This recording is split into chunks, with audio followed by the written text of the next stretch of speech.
যখন রাম সেতু বানানো হয় তখন কিছু বানর সেনা বলেন যে এত বড় সেতুর জন্য এত ছোট ছোট পাথর নয়, বরং বড় বড় পাথর থাকলে সেতু অতি দ্রুত সম্পূর্ণ হতো। এই কথা শোনা মাত্রই হনুমান দ্রুত গতিতে বেরিয়ে পড়ে বড় পাথর আনার জন্য।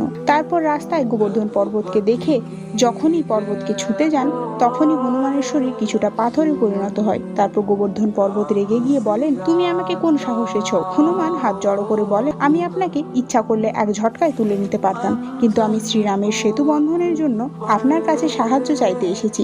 শ্রীরামের নাম শোনা মাত্রই গোবর্ধন অনুমতি দিলেন। তারপর পর্বত নিয়ে হনুমান যখন যাচ্ছিলেন তখন তিনি জানতে পারলেন সেতু নির্মাণ কার্য সম্পন্ন হয়ে গেছে। হনুমান তখন পর্বতকে অর্ধেক রাস্তায় নামিয়ে ক্ষমা চাইলেন। গোবর্ধন বললেন, আমি তোমার একটা শর্তে ক্ষমা করব, তুমি আমায় কথা দাও যেন শ্রীরাম আমাকে একবার হলেও ছোন। হনুমান কথা দিলেন। সেই কথা অনুসারে দাপর যুগে শ্রীকৃষ্ণ গোবর্ধন পর্বতকে কড়ি আঙুলে তুলেছিলেন। ভিডিওটা ভালো লাগলে একটা লাইক দিয়ে পাশে থাকবেন। ধন্যবাদ।